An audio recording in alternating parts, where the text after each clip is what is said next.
Thank you very much. Well, it's very nice to be here. I want to thank Mark, who's an old friend, for his invitation. I have lived in the States now for 20 years, and I come back occasionally. And it's always a treat to come back, but I always feel somewhat out of sync with what is going on here. There are advantages in a sort of transatlantic parallax heuristic as one engages in these discussions, but one can also blunder. So I tend happily to blunder when necessary and say what I have to say.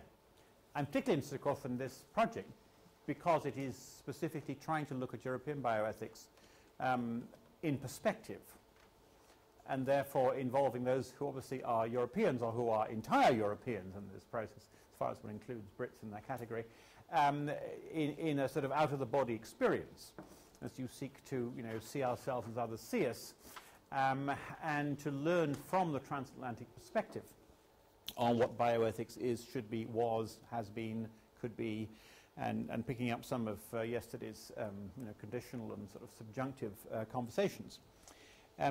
Say one or two things about me, which will give a context to what I'm saying. One or two of you are old friends of mine.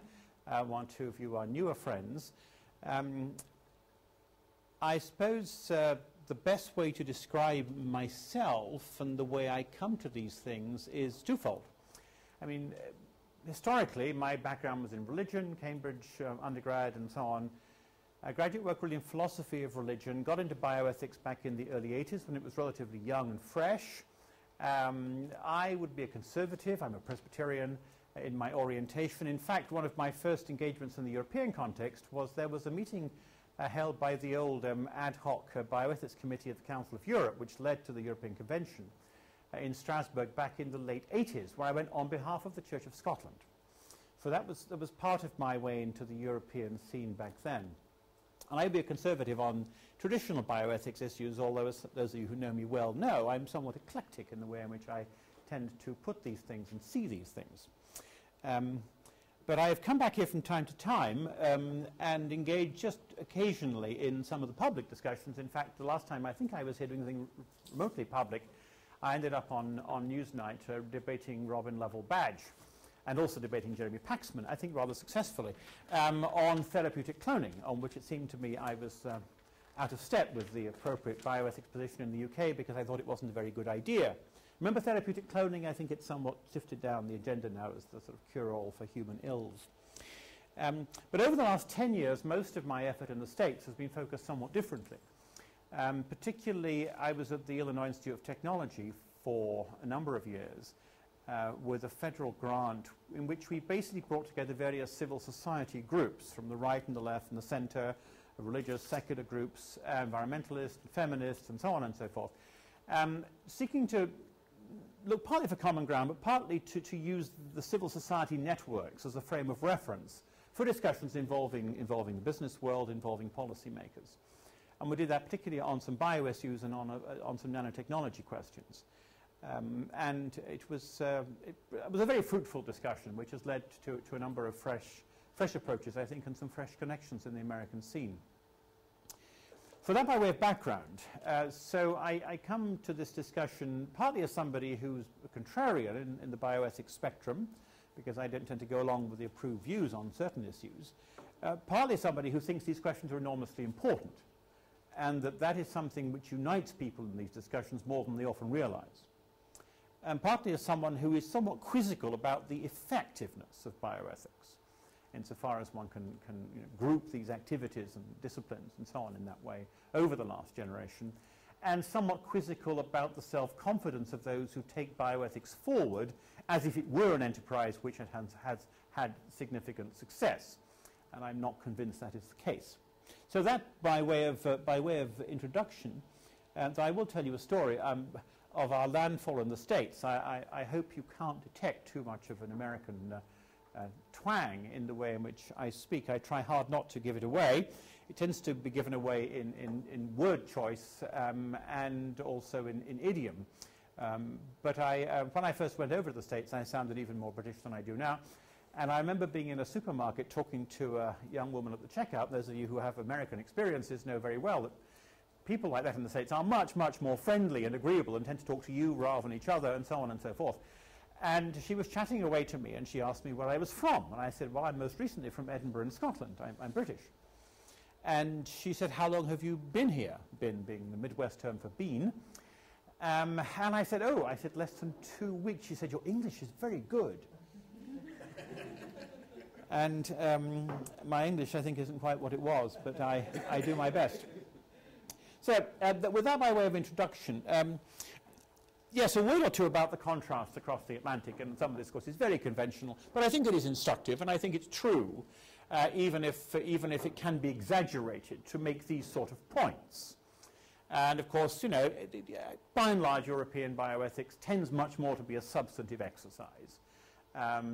It is no accident, you know, that the European Convention, which is the only binding international instrument specifically on bioethics, is a European document.